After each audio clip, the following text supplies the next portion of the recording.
Jumbo में शोर न धुआं, लेकिन चलाए पूरी दुनिया। Air conditioner, office, tubewell, petrol pump, shopping mall, सब चले बेफिक्र। माइक्रोटेक जंबो, बिना डीजल का जनरेटर।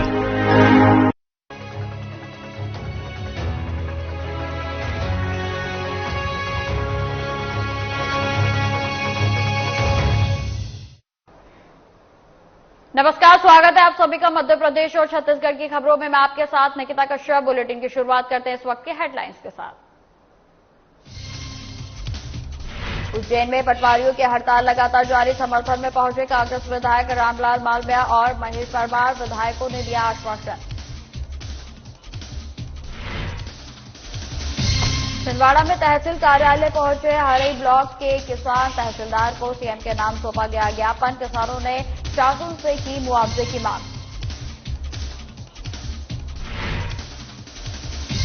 सीहोर के स्वास्थ्य केंद्र में स्वास्थ्य मेले का आयोजन। सरकारी योजनाओं के तहत बनाए गए लोगों के कार्ड। कई अस्पतालों की टीम रही मेले में मौजूद।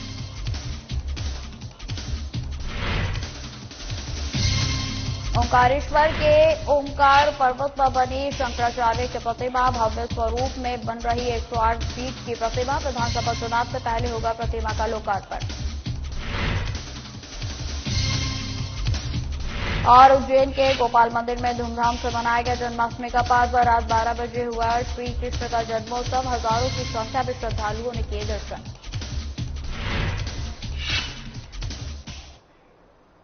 खबरों की शुरुआत करते हैं। सीहोर विधानसभा की श्यामपुर तहसील के शासकीय अस्पताल में स्वास्थ्य मेले का आयोजन किया गया, जिसमें विधायक सुदेश राय और मुख्य अतिथि के रूप में वह वहां पर पहुंचे, जहां पर उन्होंने स्वास्थ्य मेले में लगाए गए विभिन्न काउंटर पर पहुंचकर जानकारी ली। इसके साथ ही स्वास्थ्य मेले में इलाज करवाने आए ग्रामीणों से भी बातचीत की गई। वहीं आपको बता दें कि साधना प्लस न्यूज से बातचीत करते हुए विधायक ने स्वास्थ्य मेले के आयोजन से होने वाले लाभ और सरकार द्वारा चलाई जाने वाली कल्याणकारी योजनाओं के बारे में चर्चा की। वहीं विधायक सुदेश राय ने स्वास्थ्य मेले में चिकित्सकों के द्वारा परीक्षण, जांच और उपचार के बारे में जानकारी ली। इस दौरान मेले में सरकारी योजनाओं के तहत लोगों की जांच भी की गई। वहीं आपको बता दें कि कार्यक्रम में विधायक सुदेश राय, सरपंच नवीन ताराचंद चौहान सहित स्वास्थ्य विभाग के अधिकारी और कर्मचारी मौजूद रहे।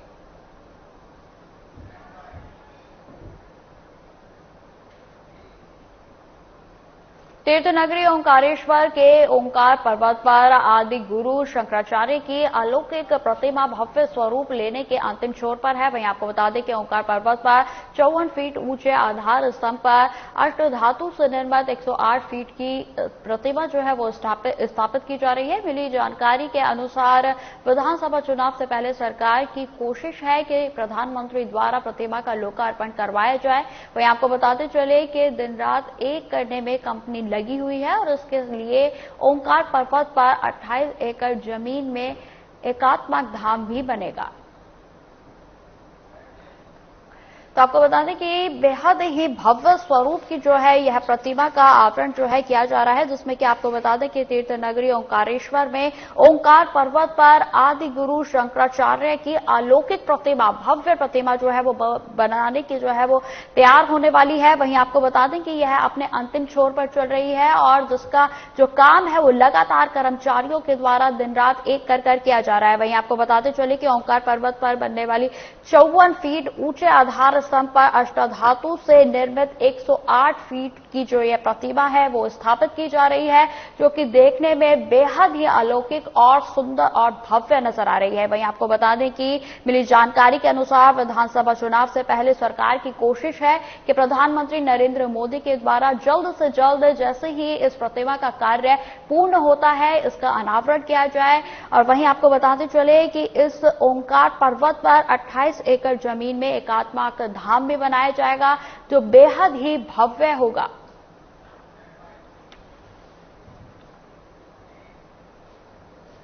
उज्जैन में जन्माष्टमी का पर्व भक्ति भाव और उल्लास के साथ मनाया गया। रात 12 बजे गोपाल मंदिर में भगवान श्री कृष्ण का जन्मोत्सव हुआ। वहीं आपको बता दें कि जिसमें हजारों श्रद्धालुओं ने दर्शन लाभ लिए।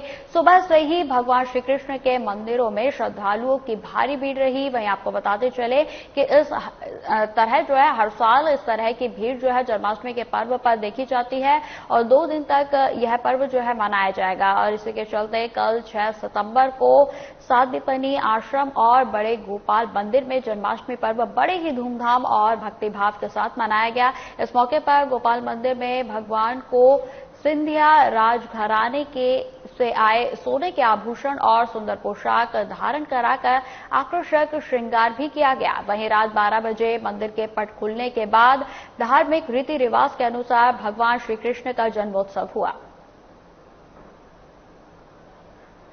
तो आपको बता दें कि आज भी जो है देश भर में जन्माष्टमी का पर्व मनाया जा रहा है। वहीं आपको बताते चले कि बीते कल भी कई राज्यों में जन्माष्टमी का पर्व मनाया गया और ये तस्वीरें हम आपको उज्जैन की दिखा रहे हैं, जहां पर बीते कल जन्माष्टमी का पर्व बेहद ही हर्षोल्लास के साथ मनाया गया और इस दौरान कई तरीके के कार्यक्रमों का भी आयोजन किया गया।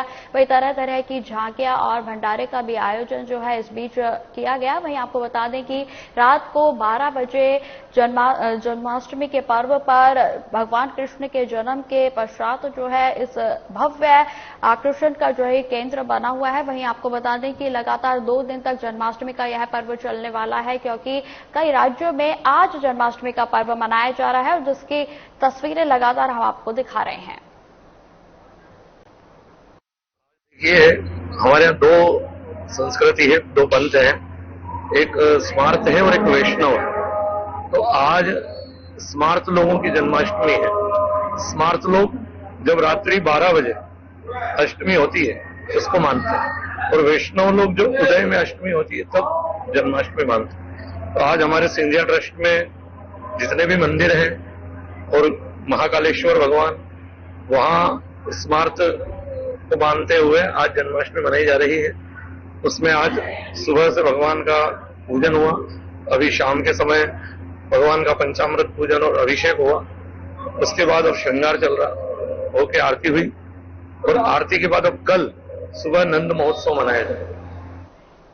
मध्य प्रदेश में अपनी मांगों को लेकर हड़ताल पर चल रहे पटवारियों का धरना प्रदर्शन लगातार जारी है और आज उनके समर्थन में कांग्रेस के 2 विधायक पहुंचे और कहा कि कांग्रेस की सरकार बनने पर पटवारियों की मांग पूरी की जाएगी। आपको बता दें कि पे ग्रेड बढ़ाने सहित अन्य मांगों को लेकर प्रदेश भर में हजारों पटवारी 28 अगस्त से अनिश्चितकालीन हड़ताल पर हैं और इसमें उज्जैन जिले के करीब 550 पटवारी भी शामिल हैं, जो पिछले कई दिनों से कोठी रोड स्थित कालिदास अकेडमी के पास धरने पर बैठे हुए हैं और प्रतिदिन चरणबद्ध प्रदर्शन कर रहे हैं। वहीं उनके समर्थन में कांग्रेस विधायक रामलाल मालविया और महेश परमार पहुंचे, जिन्होंने धरना स्थल पर पहुंचकर पटवारियों की मांगों का समर्थन किया और आश्वासन दिया कि कांग्रेस की सरकार बनने पर पटवारियों की मांगें पूरी की जाएंगी। पटवारी संघ जिला उज्जैन द्वारा जो धरना है उसको कांग्रेस का पूरा समर्थन है। 2003 से लेकर 18.5 साल तक अभी तक सत्ता में भाजपा है। जैसा कि मुख्यमंत्री जी झूठ बोल बोल के, मुझे लगता है मैं ग्रामीण क्षेत्र का जनप्रतिनिधि हूं।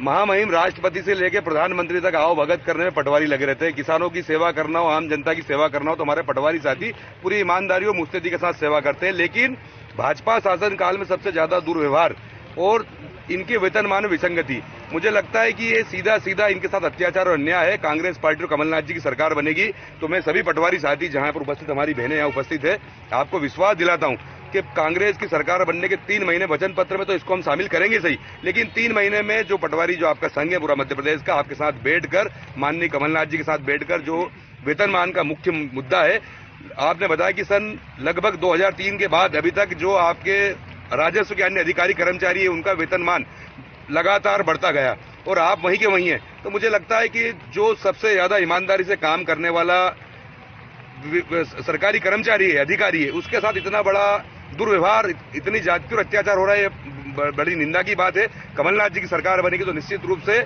इनको न्याय मिलेगा और जो जो इनकी समस्या इनके साथ बैठकर, कमलनाथ जी के साथ बैठकर उस समस्या का निराकरण हम सब लोग मिलकर करेंगे। मध्य प्रदेश पटवारी संघ की जो हड़ताल उज्जैन में चल रही है, इनकी पटवारियों की हड़ताल के समर्थन में हम लोग यहाँ आए हैं और इनकी जो मांग है कि पिछले 25 वर्षों से हम लोगों का वेतन विसंगतियां हैं इनके वेतनमान में जो बढ़ोतरी होना चाहिए वो कहीं आज तक सरकार ने लागू नहीं की है। इन्होंने हम पे आरोप भी लगाया कि आपकी सरकार भी रही, आपने उस समय भी नहीं सुना। अब हमने इनसे प्रॉमिस किया है कि मध्य प्रदेश में कांग्रेस की सरकार बनेगी।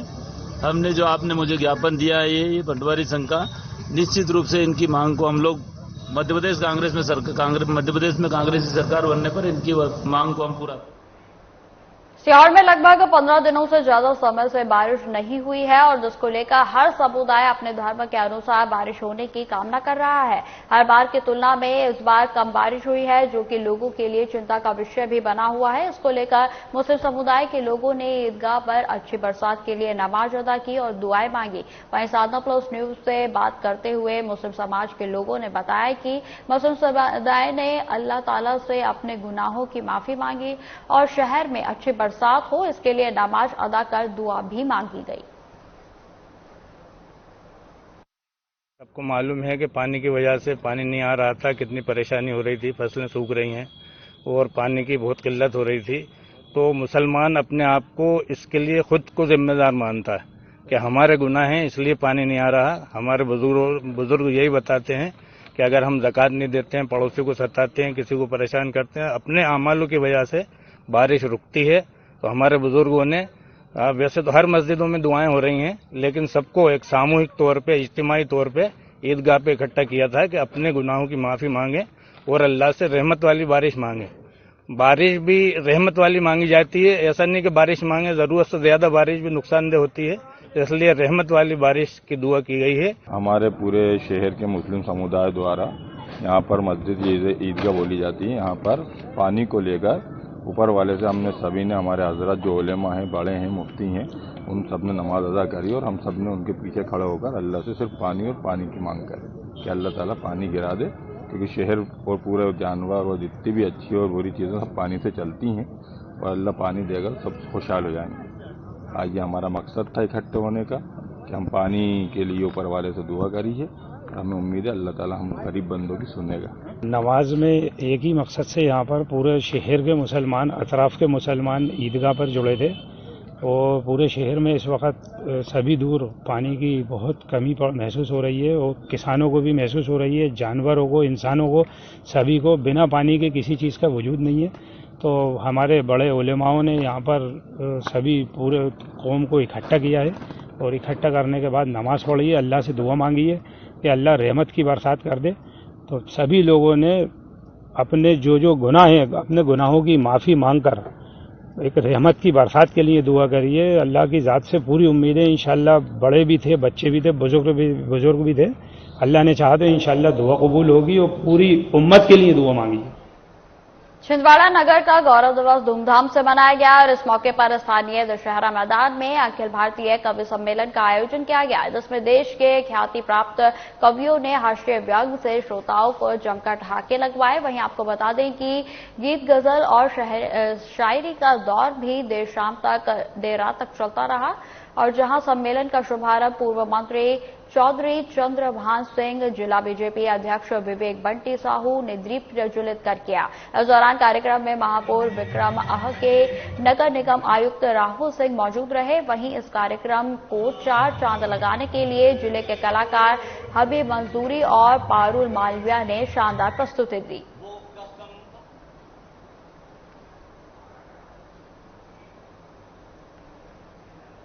वहीं आपको बता दें कि वही सम्मेलन में खरगोन से पधारे गीतकार डॉक्टर शंभू मनहर और राजस्थान से आए सुदेश अलबेला ने अपने हाथ से कविताओं से समा बांध दिया।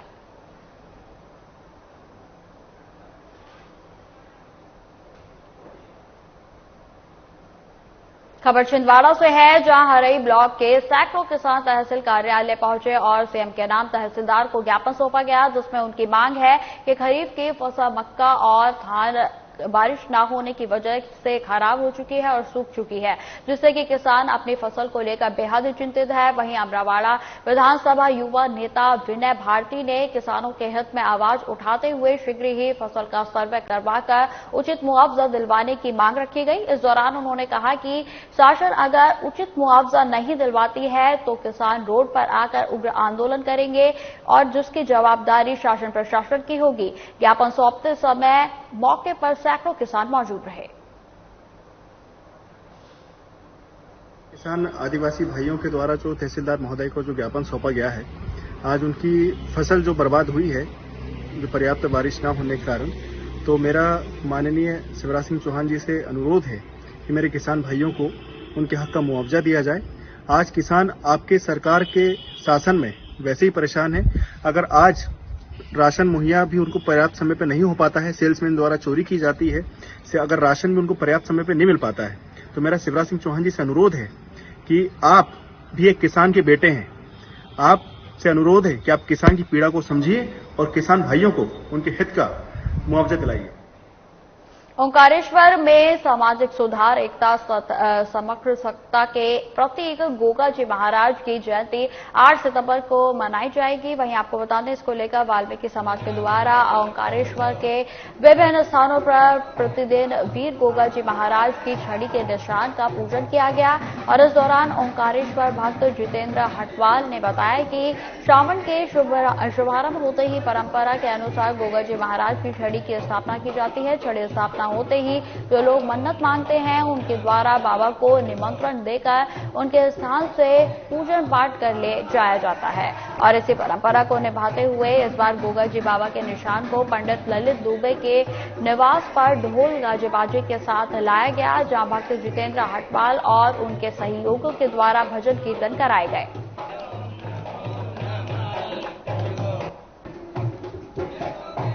तीर्थ नगरी में ये निशान उठाया जाता है। गुरु पूर्णिमा के 5वें दिन हम लोग निशान उठा लेते गोगा जी महाराज का।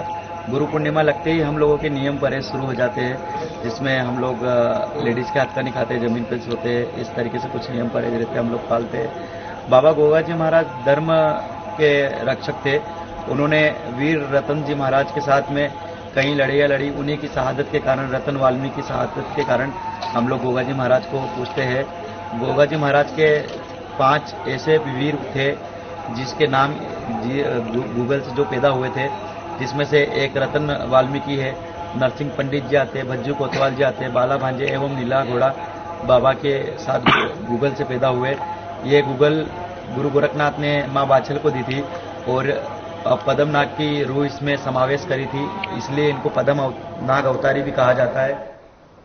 अब खबर सीहोर से है, जहां इछावर विधानसभा से कांग्रेस के पूर्व विधायक शैलेंद्र पटेल कांग्रेस समर्थकों के साथ मिलकर कलेक्ट्रेट पहुंचे और कलेक्टर को ज्ञापन सौंपा गया। इस दौरान उन्होंने जिले को सूखा घोषित करने की मांग की और साथ ही बीजेपी सरकार पर हमला बोलते हुए पटेल ने कहा कि 8 साल में एक उद्योग बीजेपी के मुख्यमंत्री जिले में लाए हैं। और उन्होंने तंज कसते हुए कहा कि जिले में सीहोर, आष्टा, इछावर विधानसभा में मुख्यमंत्री द्वारा पक्षपात किया जाता है। साथ ही उन्होंने यह भी कहा कि विधानसभा चुनाव में चारों सीटों पर कांग्रेस की विजय होगी और जनहित में कार्य किए जाएंगे। ये उद्योग आज के नहीं है, ये इंडस्ट्रियल एरिया आज से कम 7-8 साल पहले बना हुआ है, लेकिन 8 साल के अंदर सिर्फ एक ही उद्योग आया बड़ा, इनकी नाकामी का सबूत है। अभी तक पूरा जो बढ़िया खेड़ी और बड़नगर का औद्योगिक चंदेरी का क्षेत्र है उद्योगों से भर जाना चाहिए था, लेकिन ये सरकार की नाकामी है कि मात्र आईटीसी जैसा एक उद्योग वहां पर आया, बाकी की भी जगह खाली है। अभी तक वहां पे कोई भी इन्वेस्टर सीहोर जैसी जगह में मध्य प्रदेश में इन्वेस्ट नहीं करना चाहता। हमारे मुख्यमंत्री जी जब कमलनाथ जी हुआ करते थे तो देश विदेश में जाकर इन्वेस्टरों को बुलाया था, और जब वो हमारे मुख्यमंत्री बनेंगे निश्चित रूप से सीहोर में उद्योगों की कतार लग जाएगी। ये नर्मदा योजना इतने वर्षों से नहीं आई है, क्या कहना चाहेंगे इसके बारे में? देखिए, नर्मदा जी का पानी के लिए अभी तक सरकार ने कोई इंतजाम नहीं किया। जो खेती के लिए पानी आ रहा है उसमें 120 गांव 6 विधानसभा के छूटे हुए हैं। हम लगातार उसके लिए आंदोलन कर रहे हैं और इस बार इस चीज का बदला क्षेत्र के किसान भारतीय जनता पार्टी से लेंगे जिनके साथ छलावा किया है। और नर्मदा जी की घोषणा उसी घोषणा दिख रही है, सिंचाई का पानी आया है, अभी तक नर्मदा जी का पीने का पानी का इंतजाम ये सरकार नहीं कर। खबर झाबुआ से है, जहां धांधला विकासखंड के ग्राम पंचायत हेडावा के ग्रामीणों ने जन सुनवाई में आवेदन दिया है। ग्रामीणों का कहना है कि गांव के नजदीक बन रही 8 लाइन सड़क से हमारा मार्ग अवरुद्ध हो गया है। 8 लाइन मार्ग बनने से ग्रामीण इलाका 2 भागों में बंट गया है और ऐसे में कई किसान अपने खेतों पर भी नहीं जा पाते हैं। मवेशी 8 लाइन सड़क को पार नहीं कर पा रहे हैं। हम लोग पुनः उसके पहले कई बार कलेक्टर महोदय को हम लोग ज्ञापन दे चुके हैं और आज पुनः फिर हम लोग समस्याओं को जूझते हुए हमारे गांव फलिये के लोग जिस तरीके से उसका सामना कर रहे समस्या को, उसको लेकर फिर हम लोग वापस कलेक्टर महोदय के पास में आज मिलने आए हैं और ये आखिरी मौका है। उसके बाद भी हमारी समस्या हल नहीं होती है तो हम लोग सक्का जाम करेंगे, रोड जाम करेंगे। आपकी मेन समस्या क्या है? हमारी मेन समस्या है 8 लेन रोड बनने से जो हेड़ावा ग्राम पंचायत के जामू फलिया की है।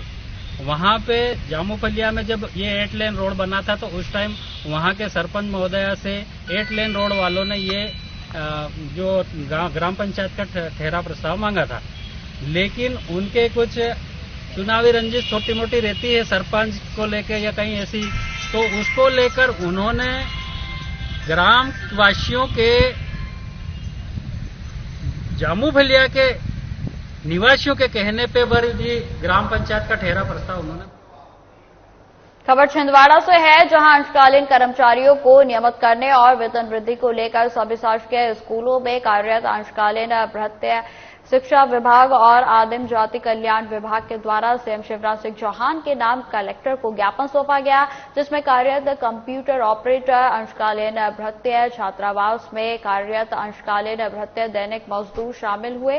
वहीं आपको बताते चले कि प्रांतीय अध्यक्ष सुरेश कुमार ठाकुर के आह्वान पर ये ज्ञापन जो है वो सौंपा गया और जिसमें अंशकालीन कर्मचारी संघ के जिला अध्यक्ष जय कुमार डहरिया, उपाध्यक्ष सुरेश कुमार पवार, जिला सचिव विनोद सलाम सहित समस्त विकासखंडों के अंशकालीन कर्मचारी मौजूद रहे।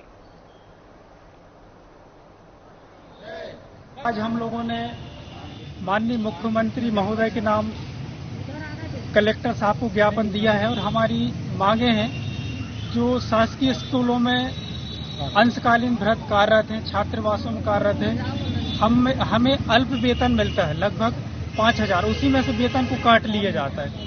हमारी मांगे हैं सर कि हमारी वेतन वृद्धि होना चाहिए और विशेष हमारा मुद्दा है कि चतुर्श्रेणी के नियमित होना चाहिए। जो हमारा जो संघ है पूरे मध्य प्रदेश में काम कर रहा है और आज हमने ये ज्ञापन छिंदवाड़ा जिले के सभी कर्मचारियों में एक ज्ञापन सौंपा।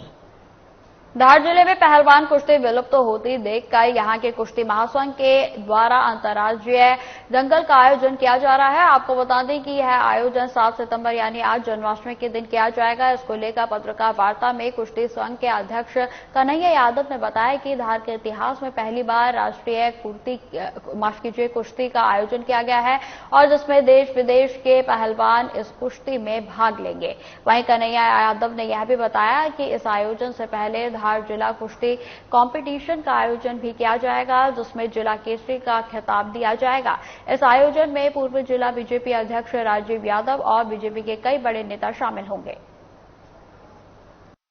अभी तक धार के इतिहास में जो भी बड़ी जो दंगल हुए हैं वो राष्ट्रीय स्तर के पहलवानों के हुए हैं।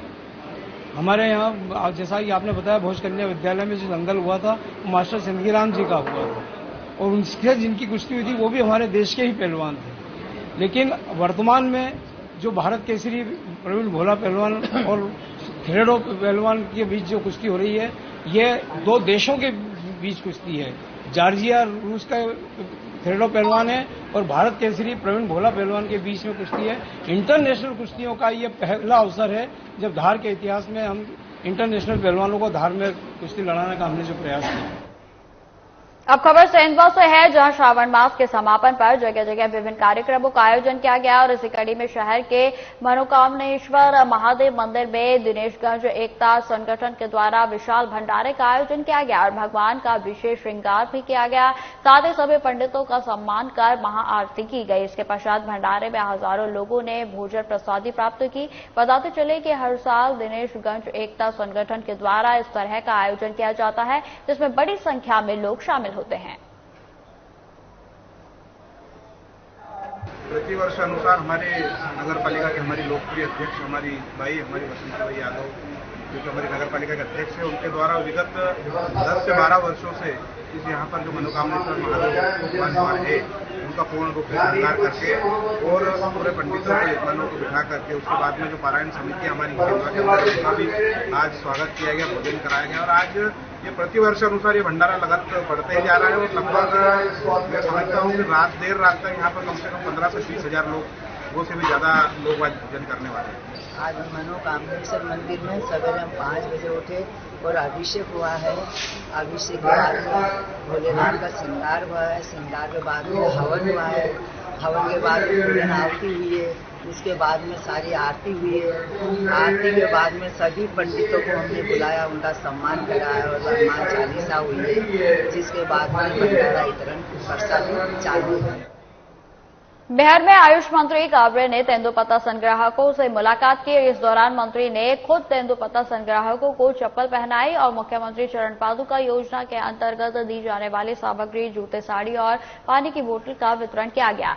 इस अवसर पर मुख्य रूप से जनपद पंचायत बालाघाट के अध्यक्ष फूलचंद सहारे, उत्तर वन मंडल अधिकारी अभिनव पल्लव समेत कई वरिष्ठ जन मौजूद रहे। डीएफओ अभिनव पल्लव ने चरण पादुका योजना अंतर्गत वितरित की जाने वाली सामग्री और तेंदुपत्ता संग्राहकों को प्रदत्त लाभ से अवगत कराया। वहीं आपको बता दें कि जनपद अध्यक्ष फूलचंद सहारे ने कहा कि मध्य प्रदेश सरकार गरीबों के कल्याण के लिए लगातार कार्य कर रही है।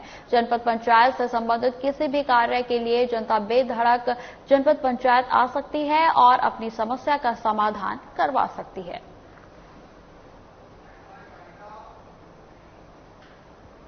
फिलहाल इस बुलेटिन में इतना ही। खबरों की और भी जानकारी के लिए बने रहे हमारे साथ। नमस्कार।